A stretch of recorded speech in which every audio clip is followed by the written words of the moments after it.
Devem se lembrar que logo após a entrada do pecado no mundo, Adão e Eva, que outrora Adão proferia palavras de amor para sua esposa, ainda que palavras estranhas para nós, mas palavras de amor para sua esposa, imediatamente após a entrada do pecado no mundo, Adão desanda fazendo acusações, entrando em conflito com sua mulher e com o próprio Deus, dizendo: a mulher que tu me deste, essa me deu do fruto e eu comi. Essa é uma característica básica da condição humana depois da queda, conflito. Os homens vivem em guerra consigo mesmos, em seu interior, com os outros, quer sejam com seus familiares, comunidades e outras comunidades, classes sociais e nações. Essa é a situação da humanidade. A humanidade vive em conflito. E por causa dessa condição incômoda e trágica, os homens, em sua rebelião contra Deus, em sua revolta contra o Senhor, ao invés de se voltarem para Deus, o único que pode criar a paz, os homens fazem de tudo para aliviar seus conflitos, quer sejam eles internos ou externos. Criam entretenimentos e conceitos do tipo: o inferno é o outro, a maldade está no outro, eu sou por natureza bom, mas a maldade está nas instituições, no ambiente, coisas dessa natureza. Eles criam essas ideias, esses conceitos, para aliviar a própria consciência, para negar o fato de que são maus, terríveis e rebeldes, ou criam entretenimentos, lazeres, bebidas, restaurantes, viagens, tudo isso para aplacar, pacificar a própria consciência. E no que diz respeito aos conflitos externos com os outros, os homens tentam de tudo, especialmente em nossa época, criam as mais diversas ideologias políticas com o objetivo de pacificar o mundo. Criam organismos internacionais, criam ideias que hoje estão em voga, como a paz através da força e outras coisas dessa natureza. O homem está em guerra e em vão tenta construir a paz em sua própria consciência e a paz no mundo. Mas apesar de seus esforços, como eu disse aos irmãos e como bem observamos em nossa liturgia, o homem não pode produzir paz verdadeira. Paz verdadeira é paz com Deus, reconciliação com Ele. E como resultado dessa reconciliação com o Senhor, paz consigo mesmo, paz de consciência e paz com o próximo, paz comunitária. Ou seja, apenas Deus pode colocar todas as coisas em ordem. Tanto as coisas do coração humano, quanto as coisas que estão bagunçadas na sociedade. O máximo que os esforços carnais humanos podem trazer é alívio na esfera pessoal. E na esfera comunitária, o máximo que os esforços humanos podem produzir é trégua, cessar fogo, povos subjugados. Lembrem-se daquelas nações que criaram impérios e que promoveram, entre aspas, a paz. Por exemplo, a Pax Romana, aquele período em que no Império Romano não houve guerras. Havia paz verdadeira no Império Romano? Evidentemente não. Havia povos que estavam subjugados, sem forças para se rebelar contra aquele poderio militar impressionante e que permaneciam quietos, mas em seu coração guardavam ódio, desejavam destruir aquele império grosseiro e mau. Paz verdadeira com Deus, consigo e com o outro, apenas Deus pode conceder através de seu Filho, o príncipe da paz. E apenas Deus pode fazer isso porque, para haver paz, é necessário que um dos lados ceda. E o nosso Deus, Todo-Poderoso, aquele que recebeu uma declaração de guerra por parte da humanidade, decidiu ceder. E não ceder qualquer coisa. Decidiu ceder o que ele tem de melhor, seu próprio Filho, para que, sendo ele o príncipe da paz, nele nos concedesse a paz, fizesse a paz. Na passagem que temos diante de nós, Juízes 6, de 19 a 24, encontramos o Senhor exatamente agindo para dar a paz, para conceder a paz àqueles que não a mereciam. Israel havia declarado guerra ao Senhor, quando ao invés de adorar o verdadeiro Deus, desandou na adoração aos ídolos. Deus poderia facilmente destruir aqueles rebeldes, aqueles indivíduos que lhe declararam guerra, mas ao invés disso, o Senhor Deus decidiu agir com paciência e graça para aquietar, para pacificar o coração de um homem cheio de inquietações, um homem cheio de dúvidas e temores, e dessa forma, ao pacificar aquele homem, torná-lo um libertador do povo de Deus. Um libertador inusitado, é verdade, mas um libertador dos rebeldes. O que lemos nesse texto é justamente o Senhor, que é o Deus da paz, agindo para conceder paz ao inquieto Gideão. É exatamente isso que lemos nestes versos que temos diante de nós. O Senhor da paz agindo para conceder paz a Gideão. Vejamos, em primeiro lugar, dos versos 19 a 21, a clara ação do Senhor para acalmar o inquieto Gideão. Como eu disse no sermão anterior para os irmãos, o pedido de Gideão por um sinal, nos versos 17 e 18, não é um bom sinal, não é algo louvável, algo a ser imitado pelos crentes. Os irmãos devem se recordar que eu fiz um paralelo, na verdade, não fui eu quem fiz esse paralelo, é a própria Escritura que faz, entre a narrativa de chamado de Gideão e a narrativa de chamado de Moisés e de Josué. Na narrativa de Moisés, especificamente, há a entrega da parte do Senhor de sinais, mas Moisés não pede sinais a Deus. No caso do chamado de Josué, sequer sinais foram necessários para que Josué confiasse na palavra de Deus. Mas Gideão é a primeira pessoa no Antigo Testamento que pede, que demanda da parte de Deus um sinal. Normalmente é Deus quem inicia o processo de entregar sinais às pessoas. Não porque as pessoas lhe pedem, mas porque soberanamente Deus decide agir dessa maneira. Em algumas ocasiões, Deus até concedeu o privilégio para que um indivíduo lhe pedisse um sinal. Em Isaías capítulo 7, no caso do rei Acás, Deus adverte o rei e afirma: agora peça um sinal. De maneira incrédula, Acás não pede, Deus ainda assim afirma: eu vou lhe dar um sinal. A virgem conceberá e dará à luz um filho que se chamará Emanuel. Mas, ao contrário de Deus oferecer este privilégio, o privilégio de lhe pedir um sinal, no caso de Gideão, não é isso que acontece. De maneira audaciosa, atrevida até, eu diria, Gideão pede um sinal a Deus. Isso não é uma atitude de fé, é uma atitude de desconfiança. Ou colocando em termos melhores, porque a Escritura declara Gideão como um homem de fé, essa é uma atitude de um crente com fé deficiente, com fé imatura, por demais fraca e pequena.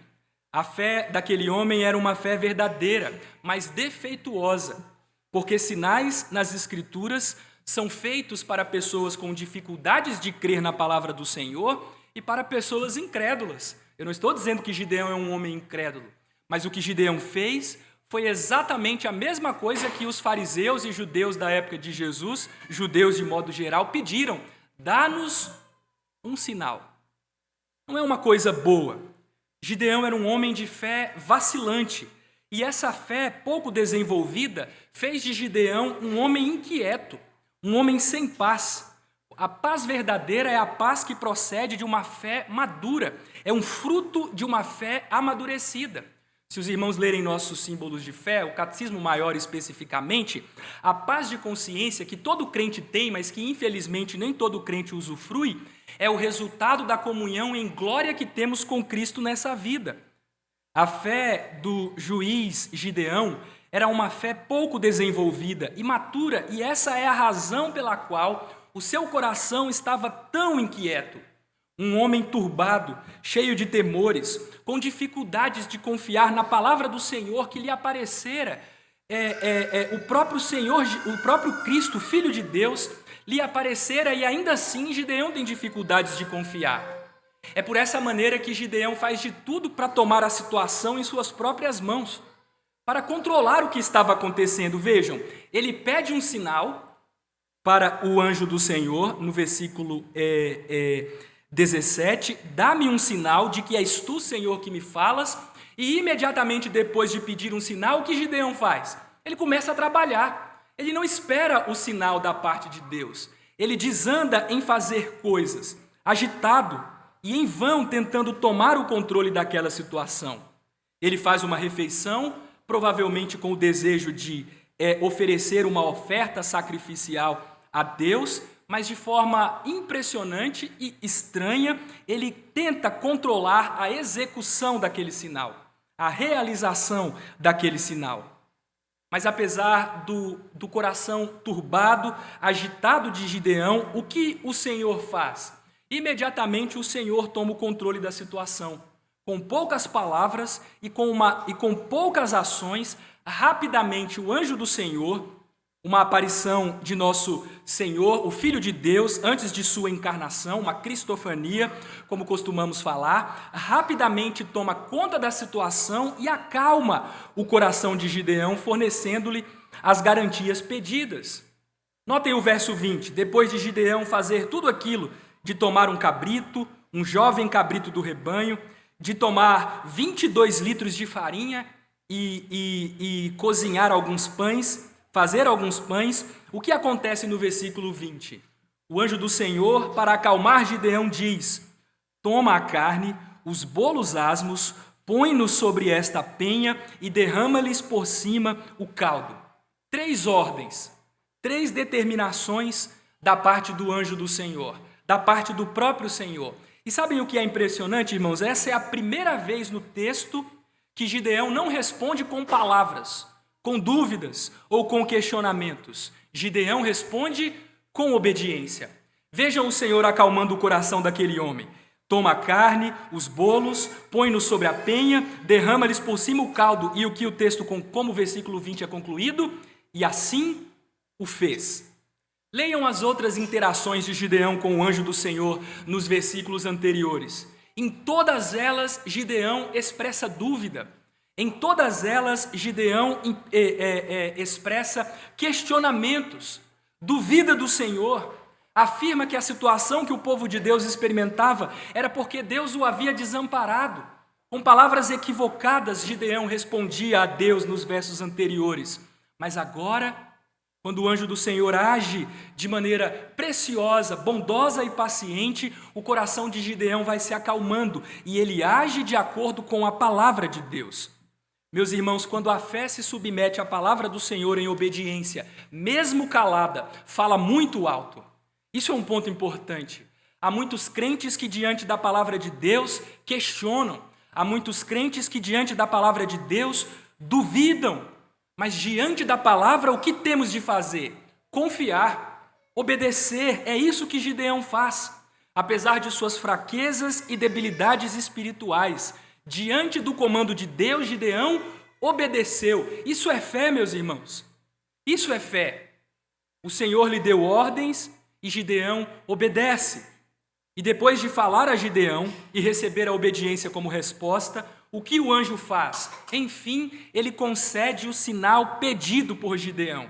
Ele toma a ponta do cajado que trazia na mão, toca a carne e os pães que Gideão havia feito, os bolos asmos que Gideão havia feito. E o que acontece? Sobe um fogo da pedra, um fogo da penha e consome a carne e os bolos. E enfim, o anjo do Senhor desaparece da presença de Gideão.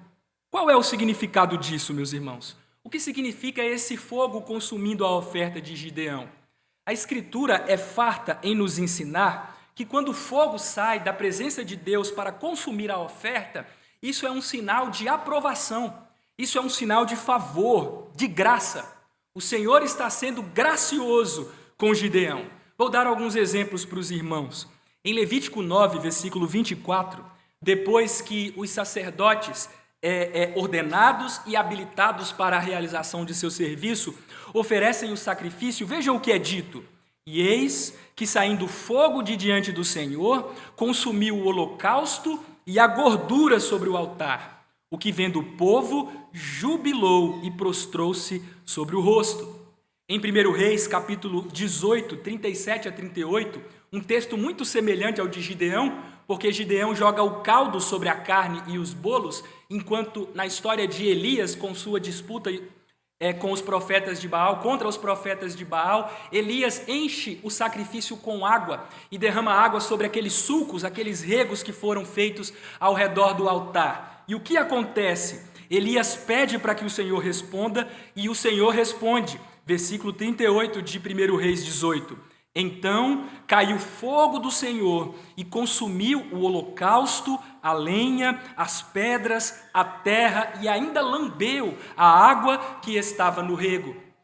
Em 1 Crônicas capítulo 21, versículo 26, quando Davi edificou um altar na eira de Araúna ou na eira de Ornã, como é o seu nome registrado em 1 Crônicas, Davi levanta um altar naquela eira, onde depois seria construído o templo, edifica um altar e oferece nele holocaustos e sacrifícios pacíficos.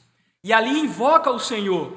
O Senhor, o texto diz, o qual lhe respondeu com fogo do céu sobre o altar do holocausto. A mesma coisa com Salomão em 2 Crônicas capítulo 7, quando depois de orar, desce fogo do céu na consagração do templo, desce fogo do céu e consome o holocausto e os sacrifícios. E a glória do Senhor encheu a casa. Quando o fogo de Deus sai daquela penha e consome o sacrifício, a oferta de Gideão, com isso Deus estava lhe anunciando o evangelho para fortalecer a sua fé e pacificar o coração agitado de Gideão. O anjo do Senhor lhe estava ensinando aceitação, favor. Gideão achou graça diante do Senhor. Gideão alcançou favor diante de Deus. Mas em segundo lugar, depois de agir para acalmar o coração agitado de Gideão, o anjo do Senhor, o Senhor, promete paz a Gideão. Gideão não entendeu muito bem o sinal, não entendeu de maneira completa o sinal que lhe foi dado pelo Senhor. O sinal foi suficiente para que ele percebesse que Deus estava falando com ele, que era o próprio Senhor. Vejam, ele diz no versículo 22, ai de mim, Senhor Deus, pois vi o anjo do Senhor face a face. É a primeira vez que Gideão se refere a Deus como Iavé. Ai de mim, Senhor Deus. A palavra traduzida aqui como Deus é Adonai, deveria ser então traduzida como Senhor Altíssimo, Senhor Soberano, algo dessa natureza. Senhor é o meu Senhor, Iavé o meu Senhor. Gideão entendeu que era o próprio Deus quem estava falando com ele, mas ele não entendeu por aquele sinal miraculoso, por aquele fogo que consumiu a oferta, que aquilo era uma evidência do favor divino, era uma evidência da graça, da aceitação da parte do Senhor, da pessoa e da oferta de Gideão. Ele ficou alarmado, assombrado, e inclusive profere uma espécie de maldição, no mínimo algo semelhante a uma profunda crise diante de Deus. Gideão ficou espiritualmente perplexo diante daquela situação. Eu vi o anjo do Senhor face a face. Na verdade, um pregador, não um comentarista propriamente dito, nos ensina algo interessante. E é por isso que eu admiro a ceia do Senhor ser feita com vinho, porque o evangelho tem ele amarga, ele queima quando o ouvimos, mas este mesmo evangelho nos dá alegria. E um pregador disse o seguinte a respeito da reação de Gideão aqui no versículo 22. Aqui há um paradoxo maravilhoso. Ele diz, Gideão precisava receber garantias de promessas de Yahvé, mas quando a garantia veio, ele ficou aterrorizado, ao invés de calmo, ao invés de pacificado. Gideão exclamou, ai de mim, Senhor Deus, pois vi o anjo do Senhor face a face. Ele deveria ter recebido tranquilidade, garantia, mas aqui está um problema com a garantia, o autor segue dizendo. Essa garantia não o acalmou, mas o alarmou. E nós, cristãos ocidentais, não entendemos a agonia de Gideão. Tal conversa é estranha para nós. E o autor, depois de dizer que essa conversa, essa fala de Gideão é estranha para nós, diz que se estivéssemos perto de Gideão, a nossa reação seria mais ou menos essa. Nós tocaríamos no ombro de Gideão e falaríamos para ele, calma Gideão, fique tranquilo, vai dar tudo certo. Está tudo bem com você. E Gideão olharia alarmado para nós, porque ele se perceberia diante de alguém que é teologicamente ignorante.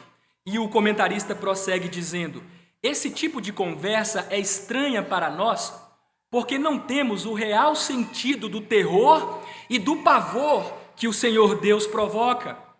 pois pensamos que intimidade com Deus é um direito inalienável, ao invés de um dom indescritível.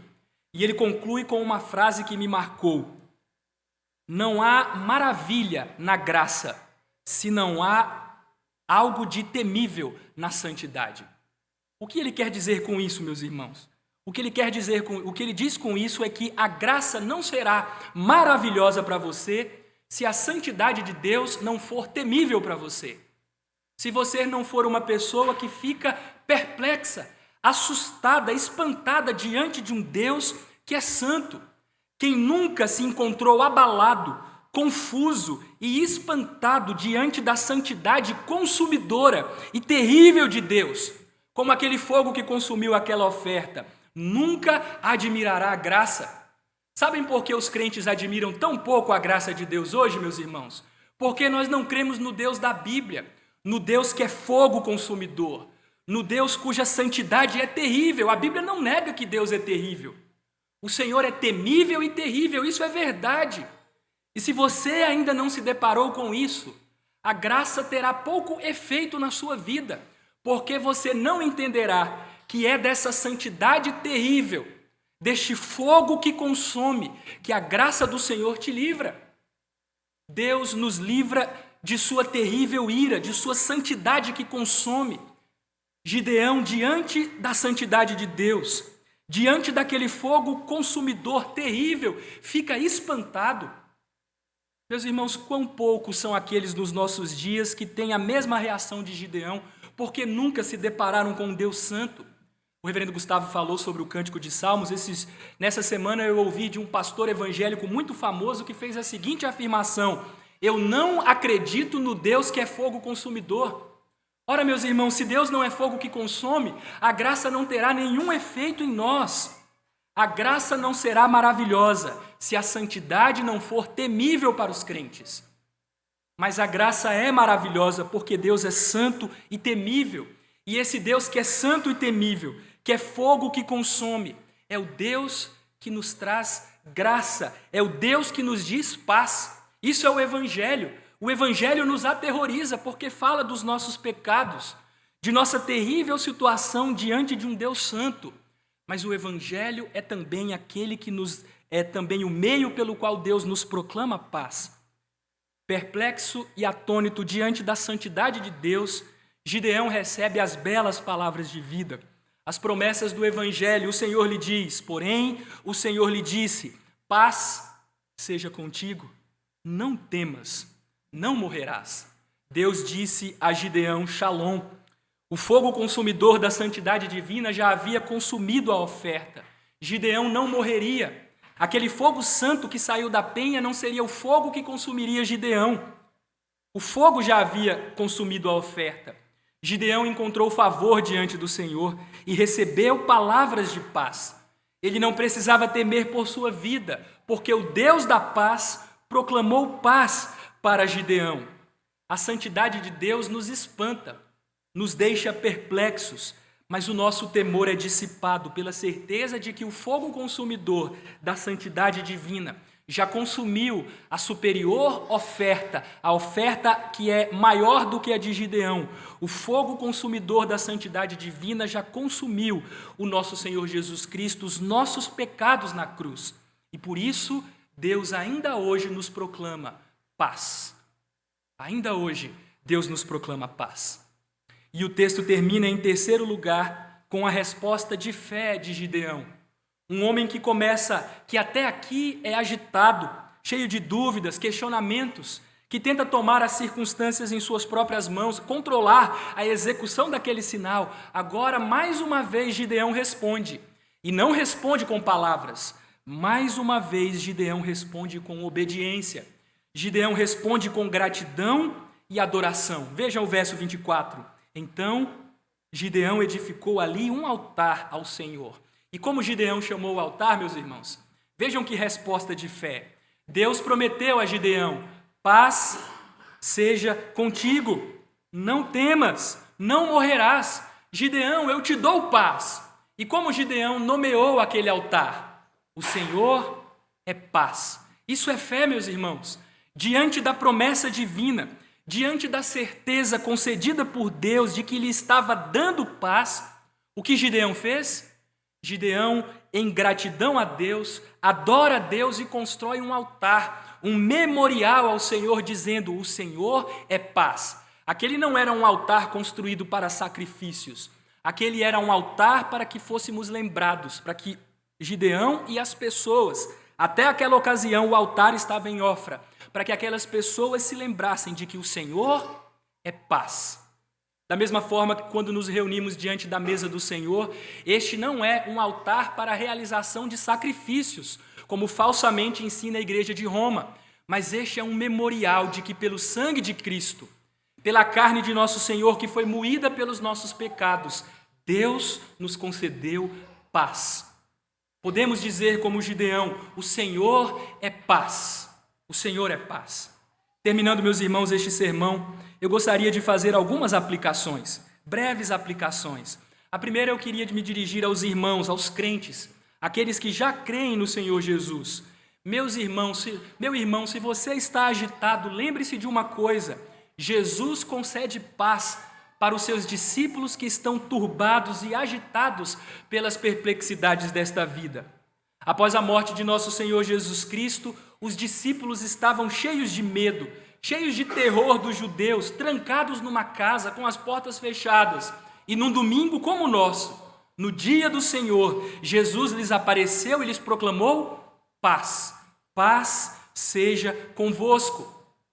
8 dias depois, mais uma vez no domingo, por causa da incredulidade de Tomé, mais uma vez o Senhor Jesus apareceu e disse aos seus discípulos: paz seja convosco.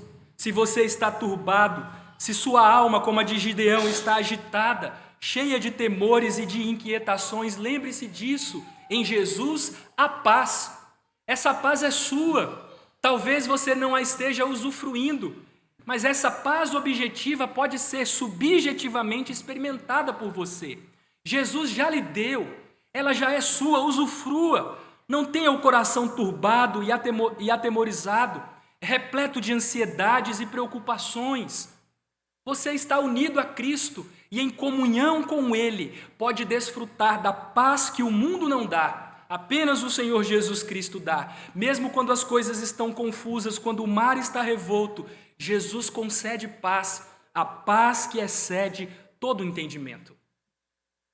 Essa eu queria dirigir aos crentes. Uma segunda aplicação, eu gostaria de me dirigir àqueles que ainda não servem Jesus de todo o coração. Você está aqui nessa manhã, mas o seu coração ainda não é dele. Eu gostaria de lembrá-lo que Jesus é o único meio, é o único caminho para a paz com Deus. Nesses últimos meses, as pessoas estão falando no Brasil que devemos pacificar a nação por meio de uma anistia ampla, geral e irrestrita. Meus irmãos, os homens não podem pacificar. Quantas vezes o Brasil anistiou pessoas? Estamos precisando de outra agora, mas no final do regime militar precisamos. Depois do regime Vargas precisamos. Anistia pacifica alguma coisa? Pacifica nada. Promove tréguas. Só Jesus é o caminho da paz. Apenas através dele você pode ter paz com Deus, consigo mesmo e com os homens. Os homens não podem fornecer a paz que só o Senhor pode dar. Se você não crê em Cristo, Ele é o único caminho pelo qual você pode ter paz com Deus.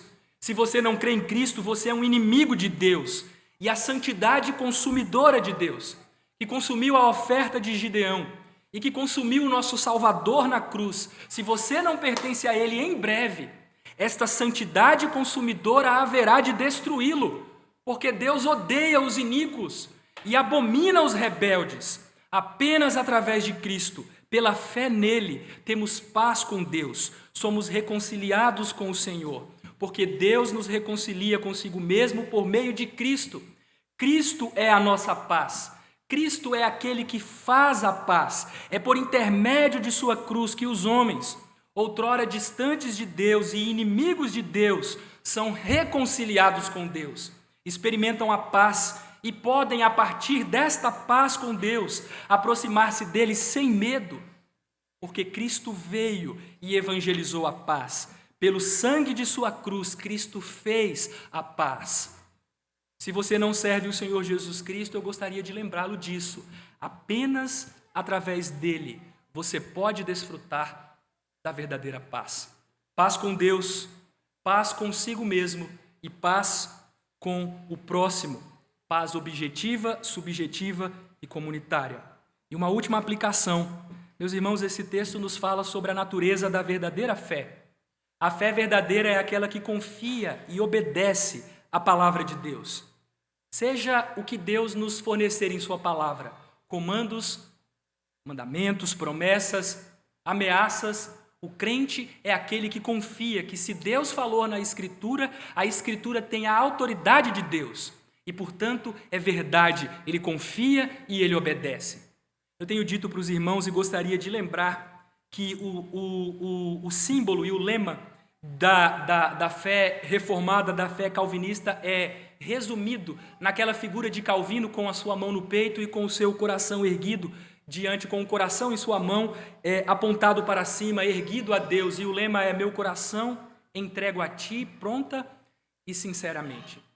Meus irmãos, o crente é aquele que, quando reconhece a palavra de Deus, a verdade divina nas Santas Escrituras, confia o seu coração a Deus sem hesitação, pronta e de maneira incondicional, sinceramente. Essa é a verdadeira fé.